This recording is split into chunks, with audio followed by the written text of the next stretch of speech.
ফেসবুকে একটা photo card আমার দৃষ্টি আকর্ষণ করলো, এবং যখনই আমার দৃষ্টি আকর্ষণ করে তখনই তো বুঝতে হবে যে সেটা নিশ্চিতভাবেই গুরুত্বপূর্ণ বিষয়। অতএব এই হেতু এটা কিন্তু অত্যন্ত গুরুত্বপূর্ণ বিষয়, যেটা নাকি বাংলাদেশের যে সেনাবাহিনী আছে, যাকে বলা হয় দেশপ্রেমিক সেনাবাহিনী, এবং অবশ্যই মনে হয় যে সেনাবাহিনীর লোকজন ছাড়া অন্য কেউ দেশপ্রেমিক কিনা কে জানে, কিন্তু বাংলাদেশের সেনাবাহিনীর নাম বলতে গেলেই বলতে হয় যে দেশপ্রেমিক সেনাবাহিনী। ভালো কথা। তো এখন এই দেশপ্রেমিক সেনাবাহিনীর লোকজন যারা যারা যখন এই যে কর্মে থাকে, অর্থাৎ চাকরিরত থাকে, তখন তারা এক ধরনের কথাবার্তা চালচলন বলে, এবং তখন তাদের কথাবার্তা তেমন শোনা যায় না। বাট এই সাম্প্রতিককালে এসে দেখছি যারা নাকি সেনাবাহিনী থেকে অবসর নিয়েছে তারা বেশ সরব, এবং তাদের কথাবার্তার মধ্যে একটা প্রচণ্ড রকম ভারত বিরোধী মনোভাব আমরা খেয়াল করি। এবং একই সঙ্গে আমরা দেখি কিছু কিছু আছে একেবারে ডাইরেক্টলি পাকিস্তানের পক্ষেও কথা বলে। এটা আমাদেরকে বিস্মিত করে যে একটা স্বাধীন বাংলাদেশে, যে দেশটা পাকিস্তানের বিরুদ্ধে যুদ্ধ করে স্বাধীন হলো, তো সেই দেশের সেনাবাহিনী যাদেরকে বলতে হবে দেশপ্রেমিক, তো তারাই আবার চাকরি থেকে বের হওয়ার পর কিছু কিছু লোকের মুখে আমরা পাকিস্তানের প্রতি তাদের প্রীতি দেখি, যে পাকিস্তান বাংলাদেশে যে গণহত্যা, নারী ধর্ষণ করছিল এবং যাদের বিরুদ্ধে যুদ্ধ করে আমরা দেশ স্বাধীন করলাম, রাইট? তো যাই গিয়ে সেই কথা, ওই সমস্ত কথা বলে তো লাভ নাই। তো এখন একজন এরকম ধরনের এই যে অবসরপ্রাপ্ত সৈনিক, ওনার বক্তব্যই এই ফটো কার্ডে আসছে। এখন আমি নিশ্চিত বলতে পারছি না যে এটা আসলে উনি বলছেন কি না, তবে বাংলাদেশের যে বর্তমানে এই অবসরপ্রাপ্ত সৈনিকদের কথাবার্তা যেটা আমরা দেখি, তাতে এই ধরনের কথা একজন অবসরপ্রাপ্ত সেনা কর্মকর্তা বলতেই পারে, অন্তত প্রেক্ষাপটের ভিত্তিতে যদি চিন্তা করা হয়। তো এখানে কি বলা হয়েছে, মানে কি বলছেন এই সেই অবসরপ্রাপ্ত সেনা কর্মকর্তা? উনি বলেছেন, প্রয়োজনে আমরা না খেয়ে থাকবো, প্রয়োজনে আমাদের পেনশনের টাকা নিয়ে নেন, তারপরও আমাদের ওই অস্ত্র দেন যেন আমরা দেশকে ডিফেন্ড করতে পারি।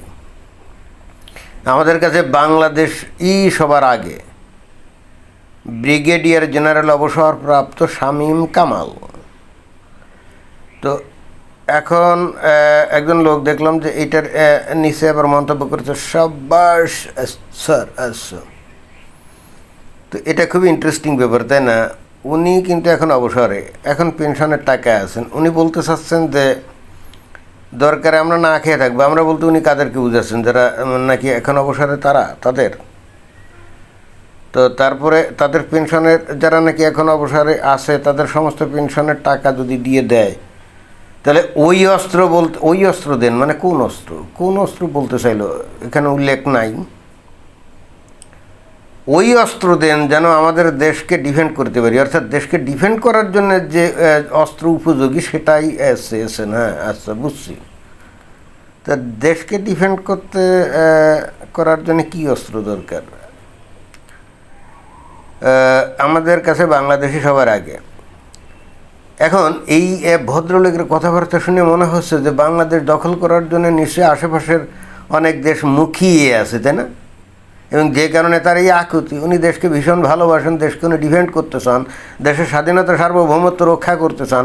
এই হেতু ওনার টাকা পয়সা সব উনি দান করে দিতে চান, এবং আবারও অস্ত্র হাতে নিয়ে উনি যুদ্ধ করে দেশের স্বাধীনতা রক্ষা করতে চান। এটাই তো তার মানে। উনি যেভাবে বললেন, মনে হচ্ছে যে বাংলাদেশ দখল করার জন্য আশেপাশের বিভিন্ন দেশ মুখিয়ে আছে। তো আমরা যদি এখন আবার আশেপাশের দেশের দিকে তাকাই, তো আশেপাশের দেশ বলতে আমরা তো ভারতকেই দেখি, তাই না? চারপাশে তিন দিকেই তো ভারত, আর একদিকে তো মায়ানমার, মানে ওই মায়ানমার। তো মায়ানমারের কোনো কর্মকাণ্ড তৎপরতা আমরা দেখি না যে বাংলাদেশ তারা দখল করবে, এবং ইন্ডিয়ারও এমন কোনো তৎপরতা আমরা দেখি না যে তারাও বাংলাদেশ দখল করবে, কি তাই না? বাংলাদেশের কোনো অংশ নিয়ে নেয়ার যদি খায়েশ এই ভারতে থাকতো, তো 1971 সালে যখন বাংলাদেশের স্বাধীনতা অর্জিত হয়েছিল, এবং যেটা নাকি অবশ্যই ভারতের সেনাবাহিনী যদি যোগ না দিত, তাহলে সেটা কোনো কোশ্চিনকালেও হতো কিনা যথেষ্ট সন্দেহ আছে। আমার কিন্তু মনে হতো না। ভারতের সেনাবাহিনী যোগ দিয়েছিল বলেই খুব দ্রুত বাংলাদেশ স্বাধীন হয়ে গেছিলো। তো তখন তো বাংলাদেশ ভর্তি ছিল ভারতীয় সৈন্যদের, এবং তারাই ছিল কমান্ডিং পজিশন, রাইট? এবং যে কারণে ওই পাকিস্তানি সেনাবাহিনীর যে ইস্টার্ন কমান্ডের প্রধান নিয়াজি, সে জগজিৎ সিং অরোরার কাছে সারেন্ডার করছিল না। তার মানে গোটা বাংলাদেশ তখন কিন্তু ভারতের সৈন্যদের দখলে ছিল, রাইট? তো বাংলাদেশের কোনো জায়গা সম্পত্তির উপরে ভারতের যদি কোপ নজর থাকতো, লোলুপ দৃষ্টি থাকতো, তো তখনই তো দখল করে নিয়ে বলতো যে ঠিক আছে আমরা এই অঞ্চল দখল করলাম আমাদের দেশের নিরাপত্তার স্বার্থে। তখন বাংলাদেশের হেন কোনো ক্ষমতা ছিল না ভারতকে সেখান থেকে হটিয়ে দিতে পারতো, কি পারতো না? কেমন বঙ্গবন্ধু শেখ মুজিবুর রহমানও পারতো না, কোয়াইট ইম্পসিবল, পারতো না। তো তখনই নেয় নাই। আর এখন যেখানে বাংলাদেশের মানুষ হলো ভয়ঙ্কর ধর্মোন্মাদ, যারা নাকি নিজেদের ধর্মীয় কারণে আত্মোৎসর্গ করতে পারে এবং যারা নাকি ভয়ঙ্কর রকমভাবে ভারতকে ঘৃণা করে এবং ভারতের ধ্বংস কামনা করে, প্রতিনিয়ত ভারতের বিরুদ্ধে জিহাদ করতে চায়, এই ধরনের জনসংখ্যা অধ্যুষিত এবং প্রচণ্ড রকম জনবহুল একটা জনসংখ্যা অধ্যুষিত এই বাংলাদেশ দখল করবে ভারত। খেয়ে দেয় কাম আছে, পাগলে পাইছে ভারতকে।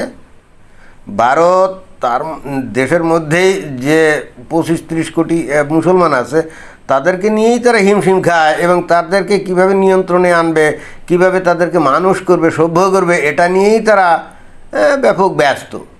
তারা আবার বাংলাদেশ দখল করে নিয়ে বাংলাদেশের এই 20 কোটি, ধরো যাক 18 কোটি, তাই না? তো 18 কোটি ধর্মোন্মাদ আবার ভারতের মধ্যে ঢুকাবে, মানে এইটা তো অনেকটা কী বলা যায় যে ওই প্যারাসাইট বা ওই রোগ জীবাণু, ইচ্ছে করে রোগ জীবাণু পূর্ণ পানীয় পান করা, তাই না? এই কাজটা তো ইহ জীবনে কোনো দিনই করবে না। এমনকি বাংলাদেশের লোকজন যদি সবাই ঐক্যমত পোষণ করেও যদি ভারতকে বলে যে আমরা আর, যেহেতু আমরা একটা ছোটো দেশ, আমাদের অনেক সমস্যা, আমরা আর এরকম স্বাধীনভাবে থাকতে চাই না, যেহেতু বাংলাদেশের মান ইজ্জত আন্তর্জাতিক পরিসরে তেমন না, তো ভারতের মান ইজ্জত তো বেশ ভালোই, তো ঠিক আছে আমরা ভারতের অংশ হয়ে যাব, আমাদেরকে ভারতের সাথে আত্মীকরণ করা হোক। আমি একেবারে গ্যারান্টি দিয়ে বলতে পারি এরপরও ভারত বাংলাদেশকে করবে না, আত্মীকরণ করবে না, এটাই বাস্তবতা। তাহলে এই অবসরপ্রাপ্ত সেনা কর্মকর্তার মাথায় আসলে কি মানে চলছে? মানে এরা কি ইহজগতে বাস করে, বাস্তব জগতে বাস করে, না কল্পনার জগতে চলে? বুঝলাম না।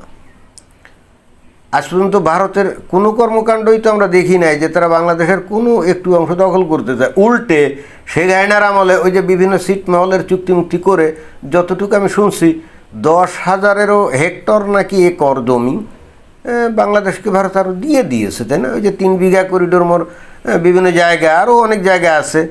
তো 10,000 হেক্টর বা একর আমি ঠিক বলতে পারছি না, বাট 10,000 এরকম। আচ্ছা ঠিক আছে, আমি যদি একরও ধরি তাও তো অনেক জমি, তাই না? তো এইটা বাংলাদেশকে দিয়ে দিয়েছে কি ভারত। তো ভারত তো চাইলে বাংলাদেশ থেকেই জমি নিতে পারতো তখন, তাই না? এই যে কি ওই কি ছিটমহল টল ইত্যাদি। আসলে আমি যেটা বলতে চাচ্ছি, মানে বাংলাদেশের মানুষের মস্তিষ্ক পুরো বিগড়ে গেছে, সারাক্ষণ উল্টাপাল্টা বিকৃত চিন্তা করে, এরা সুস্থ চিন্তাভাবনা করতে পারে না। আমি আবারও গ্যারান্টি দিয়ে বলতে পারি, বাংলাদেশ যদি চায় ভারতের সাথে যুক্ত হবে, ভারত তাও তাদেরকে প্রত্যাখ্যান করবে। কারণ ভারতের এত ঠেকা নাই এরকম ধর্মোন্মাদ একটা জনগোষ্ঠীকে ভারতের মধ্যে ঢুকিয়ে তাদের দেশের নিরাপত্তা, শান্তি শৃঙ্খলা এগুলো ভঙ্গ করবে, তাই না? বাস্তবতা কিন্তু এটাই। এইবার আসা যায়, যদি বাংলাদেশ অস্ত্রপাতিও কেনে, এই যে প্রাক্তন যে সৈন্য তাদের যে পেনশনের টাকা, অস্ত্রপাতি যদি কেনে, তো এখন অস্ত্রপাতির যে দামটা আমরা শুনি, একটা ফাইটার প্লেন কিনতেই তো 1500 থেকে 2000 কোটি টাকা লাগে, তাই না? 1,500 থেকে 2,000 কোটি টাকা লাগে। একটা সাবমেরিন কিনতে লাগে মিনিমাম 30-40 হাজার কোটি টাকা। হ্যাঁ, একটা সাবমেরিনের দাম এরকম। মোটামুটি ভালো চলনসই সাবমেরিন কিনতে গেলে $2-3 বিলিয়ন ডলারের নিচে কেনা যায় না। ওই যে চাইনিজ সাবমেরিন ওই যে $10-15 কোটি দিয়ে কিনছে, ওগুলো তো ওই সাগরের নিচে চলার আগেই তো ডেপথ সার্চ দিয়ে ওগুলো ধ্বংস করে ফেলবে যদি ভারতের সাথে কোনো দিন গ্যাঞ্জাম লাগে, তাই না? অথবা নিজেও দেখা যাবে যে পানির তলে যাওয়ার পরে নষ্ট হয়ে গেছে। তো মানে যে লক্ষ লক্ষ কোটি টাকা দরকার, তাই না? তো এই অবসরপ্রাপ্ত সৈনিকরা পেনশনের টাকা কয় টাকা দিলে কয়েকটা রাইফেলই বা কিনতে পারে?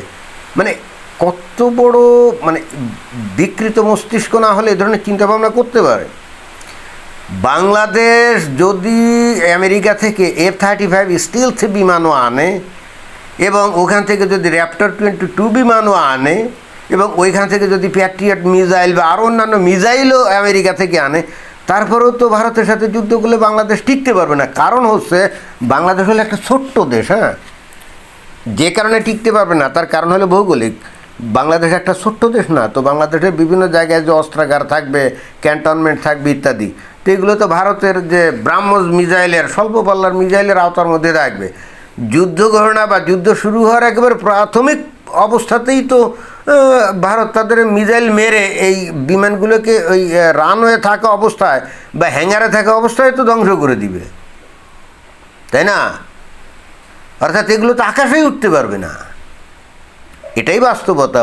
বাংলাদেশ যদি একটু বড় হতো, এমনকি মায়ানমারের মতো যদি বড় হতো, তাহলেও কিন্তু মোটামুটি কথা ছিল। বাট বাংলাদেশের অবস্থা তো ভারতের সীমানা অঞ্চলে যদি জাস্ট স্বল্প পাল্লার, মনে করেন যে 400 থেকে 500 কিলোমিটার পাল্লার মিসাইল খালি তারা মোতায়েন রাখে, কিসের 250-300 কিলোমিটার পাল্লার মিসাইল কতগুলো মোতায়েন রাখলেই বাংলাদেশের প্রত্যেকটা ক্যান্টনমেন্ট, প্রত্যেকটা অস্ত্রাগার, প্রত্যেকটা লজিস্টিক্যাল সাপোর্টিং যে সমস্ত স্থাপনা, সবই তো তাদের আওতার মধ্যে থাকবে।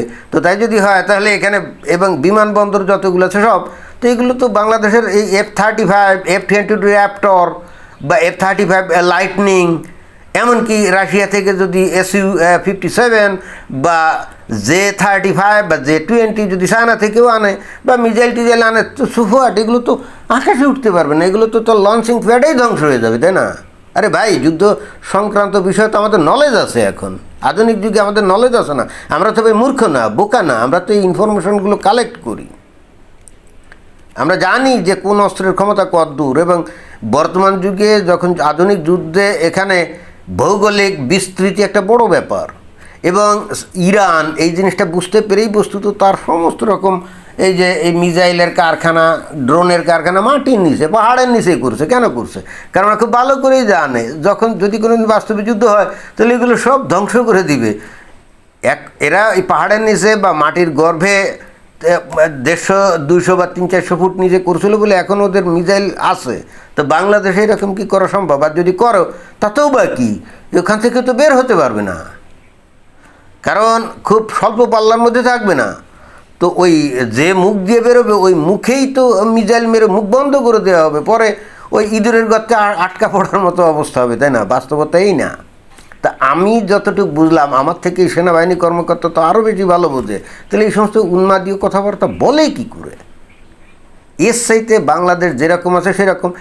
আমার জীবনে আমি অন্তত বাংলাদেশের স্বাধীনতা সার্বভৌমত্ব ক্ষুণ্ণ করছে ভারত কোনো দিন আমি তো দেখি নাই। বলে যে সে গাড়ি না নাকি বাংলাদেশকে ভারতের কাছে বিক্রি করে দিয়েছে, কই এই পর্যন্ত অন্তর্বর্তীকালীন সরকার গেল, এখন বিএনপি সরকার আছে, কই একটা চুক্তিও তো বের করে না। উল্টে আমরা দেখছি যে এই কি মোহাম্মদ ইউনূসও বাংলাদেশকে আমেরিকার কাছে বিক্রি করে দিয়েছে, তাই না? তাও আবার কাদের সম্মতি নিয়ে? বিএনপি, জামাত, এনসিপি। এখন দেখছেন একটা লোকই একটা কথা বলে না এটার এগেনস্টে, একটা লোকও বলে না। কিছু কিছু লোক এসে বলে দেখি ওই পর্যন্ত, বাট খুবই স্ট্রংলি বলে না। আরে বাংলাদেশ যদি বিক্রি করে দিয়ে থাকে, সেটা করছে এই বিএনপি, জামাত এবং ওই এনসিপি, অল্প পয়সা পোলাপান ওই মোহাম্মদ ইউনূসের আমলে। কারণ মোহাম্মদ ইউনূসের আমলে যে চুক্তিটা হয়েছিল, ওই যারা নাকি চুক্তিটা করছিল বাংলাদেশের পক্ষ থেকে, তারাই তো বলছে যে বিএনপির সাথে আলোচনা করে, জামাতের সাথে আলোচনা করে, তাদের সম্মতি নিয়ে এটা আমরা করছি। তো কি আর বলি, এটাই ছিল বক্তব্য। ধন্যবাদ।